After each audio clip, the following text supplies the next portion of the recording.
We are all expecting and waiting for the open mainnet to be on June 28th this year. Will that happen?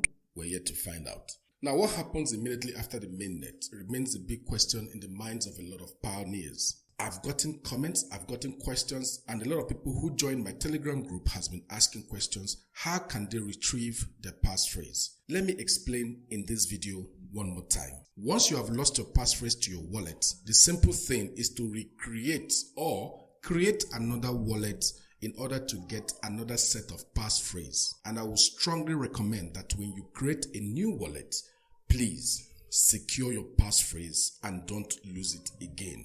Because you have lost your passphrase, it is definitely impossible for you to access whatever Pi coin you have migrated into that wallet come the open mainnet. The only way you can get your passphrase is for you to create a new wallet. If you have not migrated your MinePi into your wallet, but you have completed your checklist, please go ahead and delete the wallet and then create another wallet so that you'll be able to have new set of passphrase. You have to do two things. Number one, go back to your checklist and then reconnect the new wallet to the blockchain. Number two, after you have connected that to the blockchain, go through your Pi browser, open up your wallet, and activate either the Face ID or the fingerprint biometrics. If you have not completed your KYC, please do so.